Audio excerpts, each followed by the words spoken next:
Hi ಎಲ್ಲರಿಗೂ ನಮಸ್ಕಾರ. ನಾನಿವತ್ತು ಕಡಲೆಬೇಳೆ ಹೋಳಿಗೆಯನ್ನು ಮಾಡಿದ್ದೆ.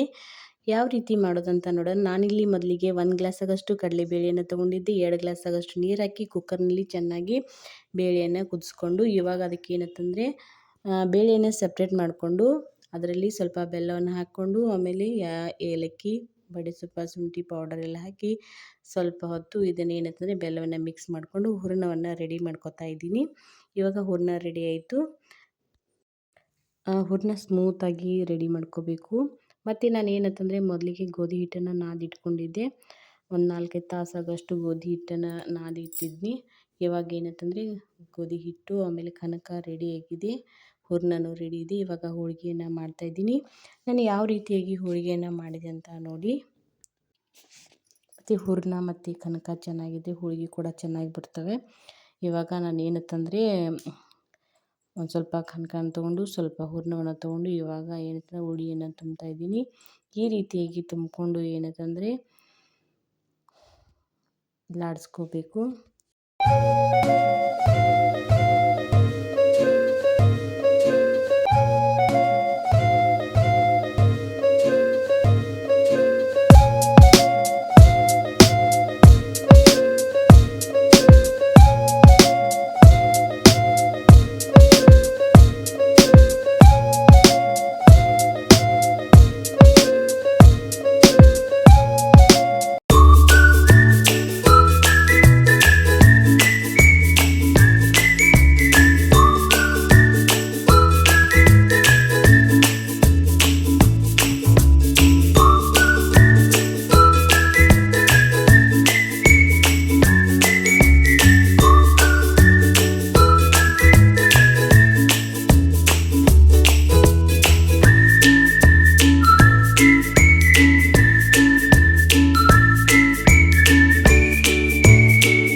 ಈ ರೀತಿಯಾಗಿ ಹೋಳಿಗೆಯನ್ನು ಮಾಡ್ತಾಯಿದ್ದೀನಿ. ಹೋಳಿಗೆ ಅಂತೂ ಸೂಪರಾಗಿ ಬರ್ತಾಯಿದ್ದೇವೆ.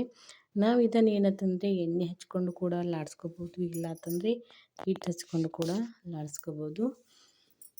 ಈ ರೀತಿಯಾಗಿ ಚಪಾತಿ ಥರ ಲಾಡಿಸ್ಕೊಂಡು ಸ್ವಲ್ಪ ಸ್ಲೋ ಆಗಿ ಲಾಡಿಸ್ಕೋಬೇಕು. ಭಾಳಷ್ಟು ಫಾಸ್ಟಾಗಿ ಲಾಡಿಸಿದ್ರೆ ಹರಿಯೋ ಚಾನ್ಸಸ್ ಇರ್ತವೆ.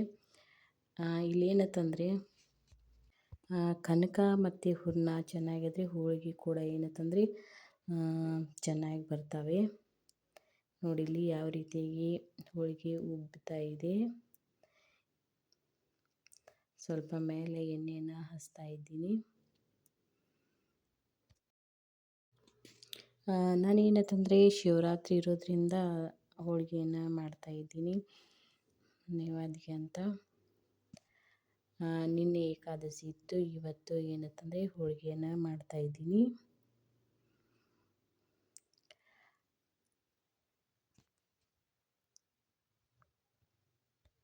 ಮೊದಲಿಗೆ ನಾನು ಕಟ್ಟಿನ ಸಾರು ಕೂಡ ಮಾಡಿ ತೆಗೆದಿಟ್ಕೊಂಡೆ. ಅಂದರೆ ಕಡಲೆಬೇಳೆಯಲ್ಲಿರುವಂಥ ನೀರನ್ನು ತೆಗೆದುಕೊಂಡು ಅದನ್ನ ಕಟ್ಟಿನ ಸಾರು ಮಾಡಿಕೊಂಡೆ. ಆಮೇಲೆ ಕುಕ್ಕರ್ನಲ್ಲಿ ಅನ್ನ ಕೂಡ ಹಾಕಿದ್ದೆ. ಇವಾಗ ಹೋಳಿಗೆ ಅಷ್ಟಾದರೆ ಉಪವಾಸ ಬಿಡಲಿಕ್ಕೆ ready.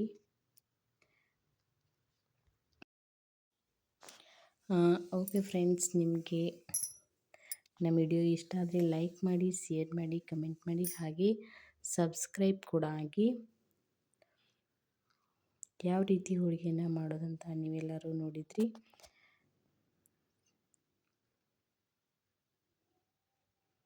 Thank you for watching.